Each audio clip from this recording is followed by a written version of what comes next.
नमस्कार, आप देख रहे हैं सिटी न्यूज हल्द्वानी।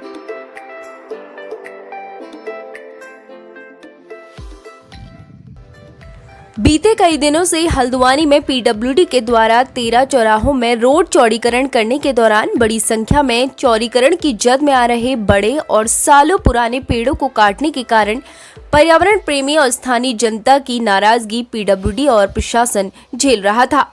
वहीं अब पेड़ों को रिलोकेट की प्रक्रिया शुरू हो चुकी है और हल्द्वानी की जनता के लिए खुशी की बात यह है कि प्रशासन और पीडब्ल्यूडी की ये कोशिश सफल हुई, जिसमें हल्द्वानी से कुछ दूर हल्दूचौड़ में बन रही गौशाला की जमीन में बीते दिनों हल्द्वानी के काठगोदाम के नरीमन चौराहे के समीप तेज आंधी के चलते टूटकर निर्जीव हो चुके सालों पुराने पेड़ को पीडब्ल्यूडी और प्रशासन के प्रयास से ट्रांसप्लांट किया गया है। वो निर्जीव पेड़ में फिर से पुनर्जीवित हो चुका है, जिसमें हरी पत्तियां भी निकलना शुरू हो गई है।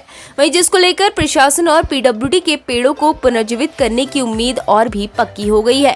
वहीं पीडब्ल्यूडी के अधिशासी अभियंता अशोक कुमार ने इसको लेकर आने वाले समय में कटे पेड़ों को ट्रांसप्लांट करने की पूरी प्रक्रिया की जानकारी दी। इसी के साथ ही आगे उन्होंने क्या कुछ कहा, आप भी सुनिए। देखिए, इसमें जो हमारे 13 चौराहे हैं, इसमें पेड़ों की गिनती हुई थी कि उनको चौड़ीकरण की जद में जो भी आ रहे हैं उनको काटा जाए, लेकिन इसमें जिलाधिकारी महोदय द्वारा एक अनूठी पहल की गई कि हम जो हमारे प्राचीन पेड़ हैं, जिनकी उम्र यहाँ पर लोकल लोग 100 साल भी बताते हैं, ऐसे पेड़ों को जो इस तरह की श्रेणी में हैं और जिनको ट्रांसप्लांट किया जा सकता है। ख़ास तौर पर ये हमें एक्सपर्ट से पता चला कि फाइकस प्रजाति के पेड़, जिसमें पाकड़ है, पीपल है, जो भी चौड़ी पत्ती के पेड़ हैं, उनको ट्रांसप्लांट किया जा सकता है। तो इस पर 40 पेड़ों का लिस्टिंग की गई कि इन सभी 13 चौराहों पर जहाँ जहाँ पे भी इस तरह के पेड़ हों उनको चिन्हित कर लिया जाए। और इस बीच में हमारी प्रोसेस चली रही थी कि एक पेड़ जो 100 साल पुराना पेड़ बताते थे नरीमन चौराहे में, वो अचानक गिर पड़ा।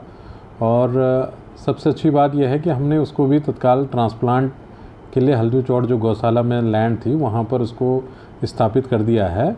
और खुशखबरी यह है कि वो इस समय जीवित है और उसमें पत्तियाँ, उसमें ब्रांचेस निकल आई हैं।